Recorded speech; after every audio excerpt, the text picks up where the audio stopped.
for an hour before our descent into Rome's Leonardo da Vinci Airport. Even Italy's airport celebrates the country's rich artistic tradition. As I walked to where I would collect my checked baggage, I stopped in a bookshop and was pleased to see that the Italian edition of my latest novel was prominently displayed, a fulfilling sight for any author. My fellow travelers and I had been picked up the next morning by a small, sleek, modern bus with huge windows. It appeared that the entire vehicle was made of glass. Simone, who had been waiting outside my hotel, had taken my hand as I climbed the 2 steps inside, and the driver greeted me heartily. Seated behind him were my 5 traveling companions. Simone introduced us, and I took a seat next to a wiry gentleman with a head full of gray hair the consistency of a Brillo pad. He wore a gray suit, white shirt, and black tie. "It's a pleasure to meet you," he said, smiling. "My name is Luca Fanello. Your first time in Rome?" "No, I've been here before. Do you live here?" "Si, yes, all my life." "It's a wonderful city," I said. "In many ways, although there are problems, like in every large city." "Are you involved in the arts?" I asked. He shook his head and smiled.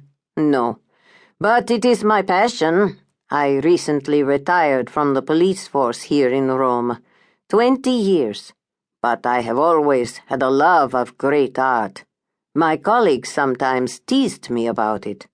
Somehow, they don't think that a police officer should enjoy things like art or music." What a narrow-minded view. It never bothered me. I always found time to visit the museums and galleries. Now that I am free to, and I waited for him to finish. Now that I have retired and my wife is no longer alive, I have all the time in the world to indulge my passion. I understand that you are a famous American writer. Well, I am a writer. Murder mysteries mostly. Imaginary crime, as opposed to the reality of what you must have experienced as a policeman. It was interesting, but much of the time it was boring. Tell me about yourself and your writing. I always thought I would like to write a book about my experiences, but, as with most things, wanting to do something and actually doing it are too often very different things. As they say, the road to hell is paved with good intentions. My late husband Frank often said that. We chatted easily for the rest of the trip, which took almost 2 hours. Our destination was the town of L'Aquila, where the Apennine Mountains meet the Adriatic Sea in the Abruzzo region of Italy, approximately 70 miles east of Rome. As we approached, we passed through lush valleys with rushing streams and medieval towns perched on terraced hills.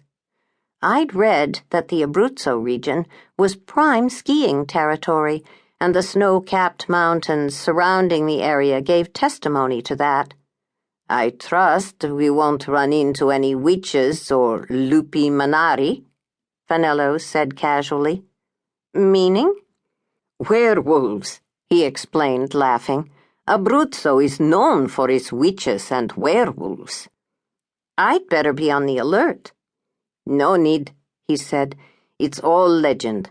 Abruzzo is a lovely part of Italy, filled with wildlife, bears, eagles, so many magnificent creatures.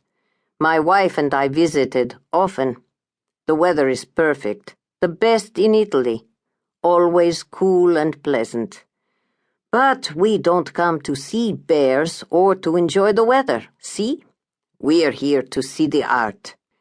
Simone's description of Giovanni di Paolo's paintings was accurate.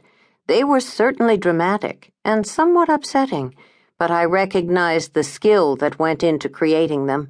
I tried to picture one of them hanging on my office wall at home and shuddered at the thought. There have been many earthquakes